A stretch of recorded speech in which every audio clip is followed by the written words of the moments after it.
সিলেটের গোলাপগঞ্জ উপজেলার লক্ষ্মণাবন ইউনিয়নের বখতিয়ারঘাট নামক গ্রামের পাহাড় ধসে একই পরিবারের 4 জন মৃত্যুবরণ করেন। প্রত্যক্ষদর্শীরা জানান, গতকাল রাত আনুমানিক 2 ঘটিকার সময় এই ঘটনা ঘটে। পূর্ব দিকে যে বাড়িগুলো আছে ভয়ঙ্কর ঝুঁকিপূর্ণ। আমি অনেক আগেও তারারে সতর্ক করছি, এই টিলার উত্তর পাশে যে বাড়িগুলা ওগুলা ঝুঁকিপূর্ণ এবং এখানে দুর্ঘটনা ঘটিয়ে আমার নকুল বাবুর ছেলে অপু মারা গেছে। পূর্ব দিকে যে বাড়িগুলো আছে আমি জানি না, এখানে অনেক মনে উপস্থিত থাকতে পারেন। আমি আজকে অনুরোধ করবো, আজকে রাত্রে থাকি তাই প্রতিদিন রাত্রে দিনও থাকুক, কিন্তু প্রতিদিন রাত্রে যেন তাই অন্য বাড়িতে গিয়ে থাকুন। এই জ্বর বাদল যতদিন আছে ততদিন যেন হরিয়া থাকুন।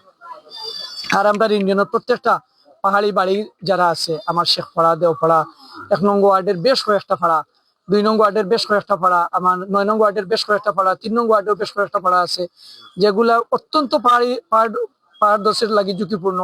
আমি অনুরোধ করবো, আমরা যদি যাই আপনারা রেখা যে আপনারা আশ্রয় কেন্দ্র থাকা, তখন আপনারা আমরা লইয়া আসুন। আমরা যদি কই অন্য বাড়ির যাওয়া, আপনারা আমরা লইয়া আসুন।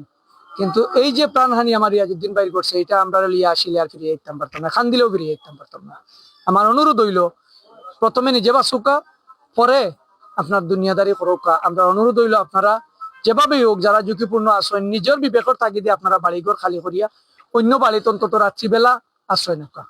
আমরা তো পার্শ্ববর্তী ঘর, প্রায় 2টার সময় আমরা আইছি রাইত সিকুনি। আমার 2-1 মেয়ে আগস্ট 3 আসলা, এরা বাঁচি গেছে। সামনে রুম আছে, বারিন্দাত আছে, এরা সিকুনি। আমরা সব বড় আইছি, ভালো পরিবেশ পাইলাম, মাটিয়ে সাপ দিলাইছে।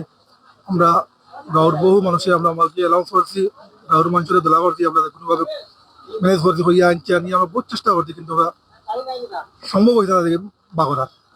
চেয়ারম্যান সাহেবের ফোন দিচ্ছেন, চেয়ারম্যান সাহেব আইসন, মেম্বার সাহেব আইসন, মেম্বার সাহেবের যে আমরা থানাত ফোন দিচ্ছেন, সাহেব সাহেবের ফোন দিচ্ছেন, ফোন দিয়ে সকালে তারা আইসন। আমরা উদ্ধার করি, আমরা এটা সচেতন করছি। আলহামদুলিল্লাহ।